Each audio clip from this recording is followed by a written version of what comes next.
Game changes பார்த்தோம்னா சிராக் பாஸ்வான், ஓவைசி, பிரசாந்த் கிஷோர் 3 பேர் இந்த முறை ப்ளே பண்ணிருக்காங்களா? யாருடைய ரோல் அதிகம் இதுல? மெஜாரிட்டி அது நான் அதான் சொல்ல வரேன். இந்த இது நீங்க பாத்தீங்க சீமாஞ்சல் ஏரியால எல்லாம் பாத்தீங்கன்னா கிட்டத்தட்ட 48 முதல் 60% இஸ்லாமிய வாக்குகள் இருக்கும்போது ஓவைசி அங்கே போயிட்டு கிட்டத்தட்ட ஒரு 15-20% எடுத்தாருன்னு வச்சுக்கோங்க. அண்ட் ஆப்போசிஷன் அப்படியே ரிவர்ஸ் கன்சாலிடேஷன் ஆகுது. அந்த போலரைசேஷன் ஆகும்போது அங்கே தான் அதனால தான் வந்து முஸ்லீம் வாக்காளர்கள் 20% மேலே இருக்கக்கூடிய கான்ஸ்டிடியூவன்சியில் என்டிஏனுடைய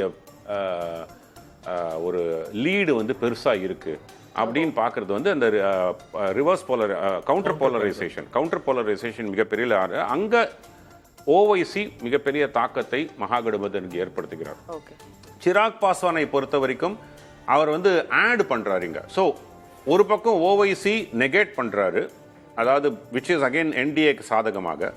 என்டிஏக்கு திருப்பி மறுபடியும் சாதகமாக இங்க வந்து இந்த தலித் வாக்குகளுக்கு பொறுத்த வரைக்கும் சிராக் பாஸ்வான் ஆட் பண்றாரு. ஸோ நீ உங்களுக்கு பிளஸ் அண்ட் பிளஸ் இது minus and minus plus Prashant கிஷோர்னுடைய இது நம்ம பார்க்கணும். அது வந்து ஜென்ரலா என்டிஏக்கு ஓட்டுகளை தான் அவர் பிரிப்பதாக தான் ஓரளவுக்கு டேட்டாலாம் வந்தது. அது அந்த 4% 5% ஓட்டில் வந்து ஈவன் அது ஒரு 1% 2% வந்து ஆர்ஜேடியினுடைய மகாகடபந்தன் ஓட்டை எடுத்திருந்தாருன்னா அது ஒன்ஸ் அகேன் சாதகமாக தான் இருக்கும். ஆனால் ப்ரெடாமினண்ட்டாக அவர் வந்து என்டிஏக்கு அகெயின்ஸ்டாக தான் அவருடைய பிரச்சாரங்கள்லாம் இருந்திருக்கு. ஏன்னா 20 வருஷம் ஆட்சி, நிதிஷ்குமாரனுடைய ஆட்சி, அங்க அதில் கேட்கப்பட்ட இவர் வைத்த வாதங்கள் அனைத்துமே கிட்டத்தட்ட பார்த்தீங்கன்னா உங்களுக்கு நிதிஷ்குமாரனுடைய ஆட்சியே கேள்விக்குறியாக தான் ஆக்கியிருக்கார். அதனால பிரசாந்த் கிஷோர் வந்து என்டிஏனுடைய வாக்குகளை தான் மிகப்பெரிய அளவில் பிளந்திருப்பான்னு தான் பார்க்கிறேன். திரு ஷபீர், உங்களுக்கும் அந்த கேள்விதான். 3 game changers or spoilers weekend ஆட்டக்குலைப்பர்கள்னு சொல்லலாம். சிராக் பாஸ்வான், ஓவைசி, பிரசாந்த் கிஷோர் இவங்களுடைய தாக்கம் என்னவாக இருக்கும்? திரு ஸ்ரீராம் அவர்கள் சொல்வது சிராக் பாஸ்வான், ஓவைசி என்டிஏ கூட்டணிக்கு கொஞ்சம் ஆதரவாக தான் அவங்களுடைய ஓட்டு இருந்திருக்கும். பிரசாந்த் கிஷோர் எடுக்கக்கூடிய வாக்குகள் தான் தெரியல. என்டிஏவா மகா கத்பந்தனுக்கா யாருக்கு லாபம் அப்படின்னு தெரியல.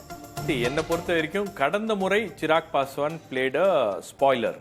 எஸ், கடந்த முறை வந்து நிதிஷ்குமாருக்கு ஒரு பெரிய அடி அப்படின்னா அது சிராக் பாஸ்வான். கிட்டத்தட்ட 36 இடங்கள்ல பிரச்சனை வந்தது. 36 இடங்கள். இப்ப என்னன்னா தமிழ்நாட்டுல நம்ம அதை இது பண்ணோம்னா ஏடிஎம்கேக்கு எப்படி டிடிவி டேமேஜ் பண்ணாரு உங்களுக்கு சவுத் சைட்ல, அந்த மாதிரி ஒரு தாக்கத்தை சிராக் பாஸ்வான் ஏற்படுத்தியார். அப்போ அந்த தவறை இந்த எலெக்ஷன்ல மீண்டும் வந்து ஏற்பட்டு விடக்கூடாது, அந்த இடத்துல அதை சரியா மேனேஜ் பண்ணும் அப்படின்றதுல பிஜேபி ரொம்ப கவனமா இருந்தாங்க. அப்போ அந்த ஓட் கன்சாலிடேஷனை வந்து என்ஷோர் பண்ணணும் அப்படின்றது அவங்களுடைய பிரதான நோக்கமாக இருந்துச்சு. அதை இந்த எலெக்ஷன்ல சாத்தியப்படுத்தி இருக்கிறார்கள் அப்படின்னு பார்க்கிறேன். இந்த எலெக்ஷன்ல அதை கரெக்டா ஹேண்டில் பண்ணி அதை வந்து என்டிஏக்கு சாதகமாக வருவதற்கான ஏற்பாடுகளை செஞ்சிருக்காங்க. லாஸ்ட் எலெக்ஷன்ல இருந்த பிரச்சனையை இந்த எலெக்ஷன்ல அதை சரி பண்ணியிருக்காங்க. இந்த ஏன்னா லாஸ்ட் எலெக்ஷன்ல அவங்க எலெக்ஷன் எடுத்து அனலைஸ் பண்ணும்போது ஏன் நம்ம இந்த இடத்துல பேடா பெர்ஃபார்ம் பண்ணியிருக்கோம் அப்படின்னா இதுதான் காரணம் அப்படின்னா அந்த காரணத்தை அவர்கள் சரி பண்ணியிருக்காங்க. ஓவைசி உடைய தாக்கம் அப்படின்றது பாத்தீங்கன்னா நீங்க கடந்த தேர்தலில் one thing that stood out அப்படின்னா எல்லா தேர்தல் முடிவுகள் ஈவன் இஸ்லாமிய இயக்கங்கள் கம்யூனிட்டிஸ் மத்தியிலேயே ஓவைசி வந்து பெரிய அளவில் பிஜேபிக்கு ஹெல்ப் பண்ணியிருக்காரு. நம்ம ஓவைசி வந்து இந்த இஸ்லாமியர்களுடைய வாக்குகளை பிரித்ததன் விளைவு அந்த மகாகட்பந்தன் அதாவது தேஜஸ்வி யாதவுக்கு போக வேண்டிய வாக்குகள் போல அந்த யாதவ் முஸ்லீம் கன்சாலிடேஷன் சொன்ன மாதிரி ஒரு 40% இருக்கு. உங்களுக்கு அந்த சீமாஞ்சல் ஏரியாலாம் பெரிய அளவுக்கு ஒரு தாக்கத்தை ஏற்படுத்துற அளவுக்கு அவங்களுடைய வாக்கு சதவீதம் இருக்கு அப்படின்னும் போது அது ஸ்பிளிட் ஆயிருக்கு அப்படின்னும் போது அது என்டிஏக்கு சாதகமாக போயிருச்சு அப்படின்னும் போது 2024 தேர்தலில் ரொம்ப கால்குலேட்டடா ரொம்ப கோஆர்டினேட்டடா ஒரு எஃபர்ட் எடுத்து ஓவைசிக்கு யாரும் ஓட்டு போடாதீங்க, நீங்க வாக்களிக்க வேண்டியது பிஜேபியை வீழ்த்த வேண்டும் அப்படின்னா நாம யாருக்கு வாக்களிக்கணும் அப்படின்ற அளவில் அவங்க வந்து ஸ்ட்ராட்டஜைஸ் பண்ணி பிரச்சாரங்களை பண்ணி அந்த வாக்குகளை எடுத்தாங்க. அதே ட்ரெண்ட் இந்த எலெக்ஷன்லயும் ஃபாலோ ஆகும் அப்படின்னு பார்க்குறேன். ஒரு சில இடங்கள்ல அந்த கேண்டிடேட்டுடைய ஃபேஸை பார்த்து மக்கள் வாக்களிக்க வாய்ப்பு இருக்கு. பட் பெரிய அளவில் ஓவைசி வந்து இந்த எலெக்ஷன்ல வாக்குகளை பிரிப்பார். ஏன்னா இப்ப இருக்கக்கூடிய இந்த சூழல்ல இஸ்லாமிய சமுதாயமும் புரிந்து கொள்கிறது. ஏன்னா உங்களுக்கு வந்து பிஜேபியை வீழ்த்த வேண்டும் அப்படின்னா நாம வந்து கன்சாலிடேட்டடா நாம வந்து ஒன்னா இருந்து ஒரு கூட்டணிக்கு வாக்களித்தால் தான் அதை சாத்தியப்படுத்த முடியும் அப்படின்னும் போது பிஜேபியை வீழ்த்த முடியும் அப்படின்னும் போது நம்மளுடைய வாக்குகளை பிரிவதில் அர்த்தம் இல்லை அப்படின்றது அவங்க புரிந்து கொள்கிறார்கள். அந்த பிரச்சாரம் என்பது அங்க கள அளவுல மேற்கொள்ளப்பட்டிருக்கிறது. அப்போ 2024ல நாம பார்த்த அதே ட்ரெண்ட் இந்த எலெக்ஷன்லயும் ஃபாலோ ஆகும் அப்படின்னு பாக்குறேன். பட் ஜன்ஸ்வராஜ் கட்சியுடைய வாக்குகள், ஜன்ஸ்வராஜ் எவ்வளவு வாக்குகளை பிரிக்கிறாரோ அவ்வளவும் அது வந்து it can go either ways. ஒரு தொகுதியில நான் ஏற்கனவே சொன்னது போல எஸ்ஐஆர்ல கிட்டத்தட்ட ஒரு 10,000 வாக்கு ஒரு தொகுதியில போகுதுன்னு வச்சுங்களேன்.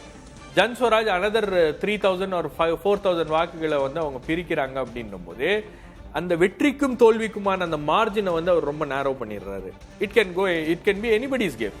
நீங்க 2024ல என்ன வெளியில போன வாக்குகளும் யாருக்கான வாக்குகள் நம்மளால கணிக்க முடியாது. பிரசாந்த் கிஷோர் பிரிச்ச வாக்குகளும் எந்த வாக்குகளும் பிரசாந்த் கிஷோர் ஒரு விஷயம் அவருடைய கேம்பெயின்ல என்ன பண்ணியிருக்காருன்னா, இந்த நிதிஷ்குமாருடைய இமேஜை வந்து அவர் டார்கெட் பண்ணியிருக்காரு. நிதிஷ்குமார் வந்து அவருக்கு வயசாயிருச்சு, அவருடைய நடவடிக்கைகள்லாம் வந்து ஒரு மாதிரி இருக்கு. திடீர்னு பிரதமர் உட்கார்ந்து இருக்கும் போது அவர் போய் பிரதமர் கையை பிடிச்சிக்கிட்டு இப்படி பாக்குறாரு. பிரதமரே ஆச்சரியப்படுற அளவுக்கு என்ன நடக்குது அப்படின்ற அளவுக்குலாம் வந்து அவருடைய செயல்பாடுகள் இருக்கு அப்படின்னும் போது, பட் ஒரு விஷயம், அதாவது அந்த வளர்ச்சி நாயகன் அப்படின்னு நிதிஷ்குமாரை சுத்தி ஒரு பிம்பம் என்பது கட்டமைக்கப்பட்டிருக்கு இல்லையா, அதை வந்து பிரசாந்த் கிஷோர் தொடர்ந்து அவருடைய கேம்பெயின்ல உடைச்சிருக்காரு.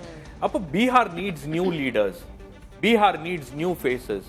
பீகாருக்கு புதிய தலைவர்கள் தேவை, பீகாருக்கு புதிய பாதை அப்படின்றது தேவை, புதிய பார்வை அப்படின்றது தேவை அப்படின்னு அந்த பிரச்சாரத்தின் மூலமாக அதே பாணியான பிரச்சாரம் தான் வந்து தேஜஸ்வி யாதவும் பண்றாரு.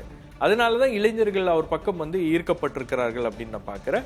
சோ அப்போ இந்த இடத்துல வந்து இந்த ஜன்ஸ்வராஜ் பிரிக்கின்ற ஒவ்வொரு வாக்குகளும் என்டிஏவை பாதிக்கின்ற வாக்குகளாக இருக்கிறது அப்படின்னு பாக்குறேன். ஏன்னா இன்னொரு விஷயம் என்னன்னா, அவருக்கு பர்சனலா என்டிஏவோட ஒரு பிரச்சனை இருக்கு. அவர் தான் வந்து பிரதமர் மோடிக்காக 2014ல கேம்பெயின் பண்ணி அவரை பிரதமர் ஆக்குன ஒரு ஸ்ட்ராட்டஜிஸ்ட். அதுக்கப்புறம் அவரை வந்து பல இடங்கள்ல காம்பன்சேட் பண்ணணும்னு பாக்குறாங்க. ஜேடியூல கொண்டு போய் அவரை வந்து துணைத் தலைவராக ஜேடியூல அவர் இருந்தாரு, பிரசாந்த் கிஷோர் இருந்தாரு.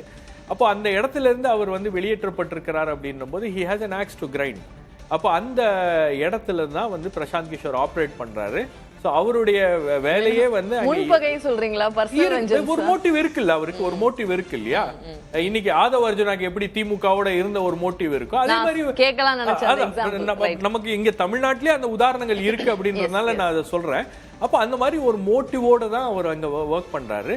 இன்ஃபேக்ட் அவர் சேலஞ்ச் பண்றாரு, பிஜேபியால இவ்வளவு சீட் எடுக்க முடியாது அப்படின்னு சேலஞ்ச் பண்றாரு. பட் எங்க Prashant Kishor lost the momentum அப்படின்னு பாத்தீங்கன்னா, அவரு நான் இந்த தேர்தலில் போட்டியிட மாட்டேன் அப்படின்னு அவர் அறிவிச்சார் இல்லையா, அந்த இடத்துல he lost the momentum.